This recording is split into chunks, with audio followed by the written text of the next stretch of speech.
Salam dostlar. Bugünkü dərsimiz Visibility Modifierlər. Visibility Modifierlər Azərbaycan dilində görünüm modifikatorlardır. Visibility Modifierlərin iş prinsipləri nədir və nə üçün istifadə olunur? Keçən dərslərimizdə biz klasslar və konstruktorlar haqqında ümumi məlumatlar öyrəndik və içərisində müəyyən dəyişənlər yaratdıq və həmin dəyişənlərin də klassların obyektini yaradaraq həmin dəyişənlərdən istifadə elədik. Bəzən bizə elə bir sual ola bilər ki, elə bir şərt ola bilər ki, həmin dəyişənləri yalnız klass içərisində istifadə edək və həmin dəyişənlərin, məsələn, həmin klassın obyektini yaradanda həmin dəyişənlərdən biz istifadə edə bilməyək. Yəni, ola bilsin ki, ancaq həmin klass içərisində istifadə olunsun. O halda bizə Visibility Modifierlər köməklik göstərir. Visibility Modifierlər kod dilində 4 əsas görünüm növü var ki, bunlar da Public, Private, Protected və Internaldır. Public edəndə, yəni hər yerdən artıq həmin dəyişənin biz dəyərinə çata bilərik. Private edəndə yalnız eyni klass daxilindən istifadə edə bilərik. Protected-da isə miras aldığı zaman istifadə etmək mümkündür. Internalda yalnız eyni modul daxilində istifadə edə bilərik. Bunlar haqqında indi geniş bir misallar olaraq çəkim, sizlər də bu dərsi tam olaraq anlayasınız.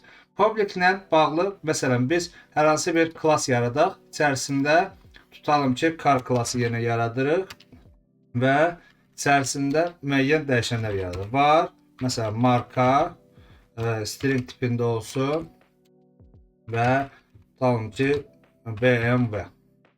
Və içərisində bir dənə də funksiya yaradaq, drive, yenə eyni prinsiplə olsun ki, daha rahat başa düşəsiniz. Print line edirəm və 2 dırnaq işarəsindən istifadə edib dollar marka işə salındı. Baxın dostlar, mən bu cür yazanda həmin belə deyək, bu şeyin obyektini, klassın obyektini yaradıram. Var, məsələn, my car və car klassını çağırıb həmin klassın obyektini yaradıram və içərisindəki my car içərisindəki o dəyişəni də my car edərək artıq içərisindəki dəyişənə çata bilirəm.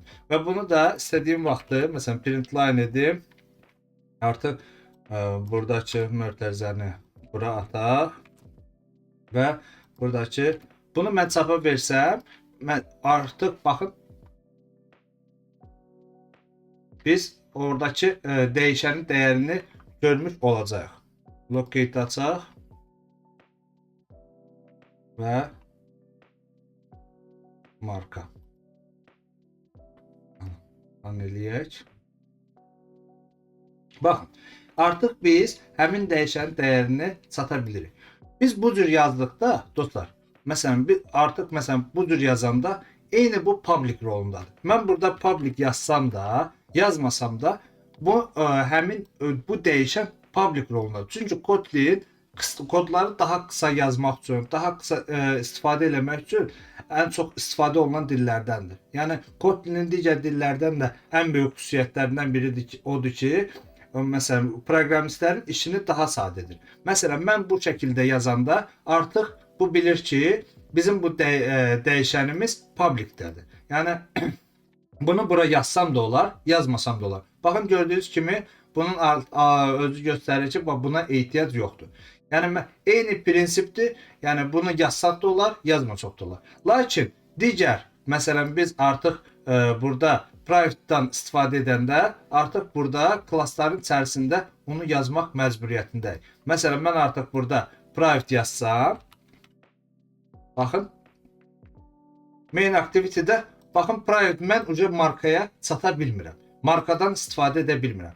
Çünki yalnız bu mənə belə deyək, tələb edir ki, ancaq və ancaq biz bunun içərisindəki funksiyada və yaxud da içərisindəki, məsələn, tutalım ki, klass içərisində bir daha da klass yaradırıq və yaxud da digər kodlar yazırıq. Yalnız biz bunun içərisində istifadə edə bilərik. Məsələn, mən artıq burada main activity-də burada məsələn qeyd eləsəm ki, my car nöqtə tutalım ki, drive funksiyanı işə salsam, run eləsəm, artıq bu burada mənə göstərəcək ki, baxın, BMW işə salındı. Çünki ancaq bu carın içərisindəki funksiyanın vasitəsilə istifadə edərək buna çatmış olur.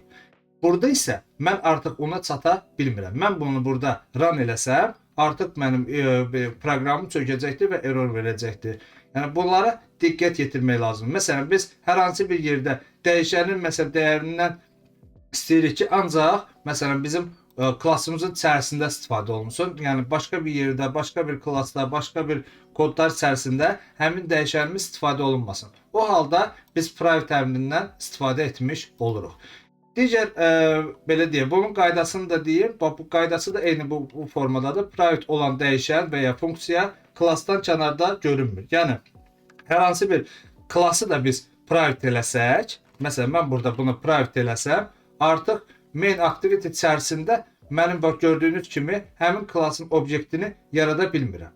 Yəni eyni prinsipdir. Həmçinin funksiya da eyni dəyərdədir. Məsələn mən burada artıq bunu silim və burada funksiyanı məsələn private eləsəm, eyni qaydada olaraq baxın funksiyadan istifadə edə bilmirəm.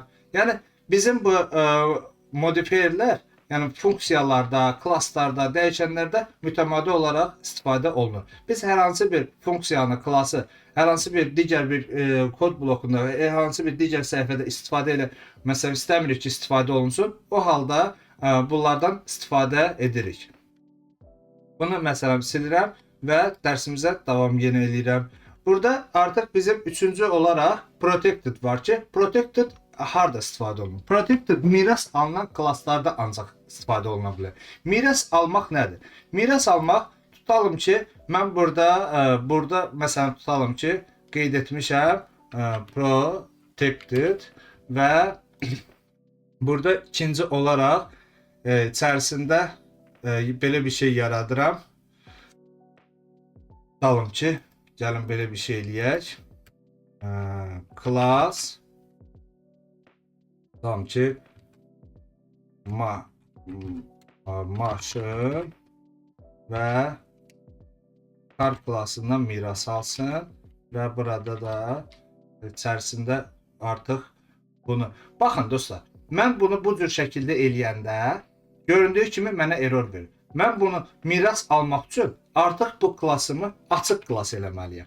Open class. Yəni bax open class eləyəndə artıq mən bu klassı miras ala bilərəm və içərisində bu klassın içərisindəki dəyərlərdən də istifadə edə bilərəm. Məsələn fun yazaq, belə bir şey olsun. Fun tutalım ki drive 2 yazaq, uzatmayaq. Və içərisində də məsələn mən burada print line edirəm. Qeyd eləyirəm ki marka dollar işarəsindən marka işə salındı. Burada da tutalım ki yazaq Toyota. Eyni prinsiplə mən burada artıq həmin belə deyək funksiyanı burada işə salanda artıq məsələn mən digər hissədə mən belə deyək bunun şeyini yaradaq, obyektini yaradaq. Tutalım ki belə bir şey olsun. Var my car olsun. Burada da həmin klassın obyektini yaradaq. Machine və buradakı məsələn tutalım ki kodu my car içini işə salaq. İçindəki funksiyanı drive'ı işə salaq.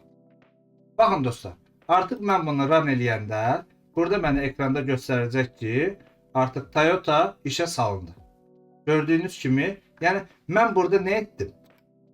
Burada əlavə maşın klassı yaratdım və maşın klassını car klassından miras aldım. Məsələn, artıq buradakı car klassını bura elə bir belə deyək də, oradakı bütün belə deyək funksiyaları da həmçinin burada istifadə edə bilərəm. Onun içərisindəki bütün dəyişənlərdən istifadə edə bilərəm. Yəni protected yalnız miras alınan zaman istifadə oluna bilər. Yəni miras alınmadan içərisində heç bir dəyişənin dəyəri yazmaq və yaxud da üstündə hər hansı bir kod işləmək mümkün deyildir. Internalda isə artıq biz modullar daxilində olur. Yəni modullar nədir? Modullar məsələn bizim adətən app əsas modulumuz var, network var, app'lərin modulu, o da internetdən məsələn hər hansı bir məlumatlarla işləyəndə və yaxud da ki özümüz bir database yaradırıq. Məsələn, hardasa yaddaş ki, məsələn, ROM-dan istifadə edirik və yaxud da SQLite-dan istifadə edirik. Böyük həcmli bir yaddaş bloku yaradırıq və içərisində o zaman həmin internaldan istifadə etmiş oluruq. Bu internalla bağlı ROM-u dərs başa salanda, SQLite-la bağlı dərs başa salanda internalla bağlı bir misal çəkəcəm. Yəni o artıq dərsin həcmini böyütmək istəmirəm. Çünki bunları biz bilməsək, internalla bağlı dərsi yəni qəliz olaraq başa düşəcəyik. Bu dərsimiz bu qədər. Əsas biz başa düşdük ki, nəticə olaraq publicdə hər yerdə istifadə edilir, private'da yalnız əsas klass daxilində istifadə olunur, protected'da isə private kimi əsas miras alandan sonra istifadə edə bilərik. Mütəmadi olaraq proqramistlər demək olar, yəni publicdən və private'dan istifadə edir. Məsələn, mən hər hansı bir çox nadir hallarda protected'dan və internaldan istifadə edirəm. Mənə əsasən public və private bəs edir. Çünki hər hansı bir məsələn dəyişənə və yaxud da klassa və yaxud da funksiyaya əlçatan olmağını istəmirəmsə private'dan, yox əgər əlçatan olmağını istəyirəmsə publicdən istifadə edirəm. Dərsimizi bəyəndinizsə like etməyi unutmayın, kanalımıza abunə olun və mütəmadi olaraq dərslərimizi ardıcıl olaraq izləyin ki, yəni bunlar hamısı, bütün dərslər bir-birinə bağlı olaraq yazılmış bir dərs sistemidir ki, bunları ardıcıl olaraq izləsəniz, siz də çox rahat şəkildə bu proqramlaşdırmanı öyrənə bilərsiniz. Sağ olun, gələn dərs görüşənədək.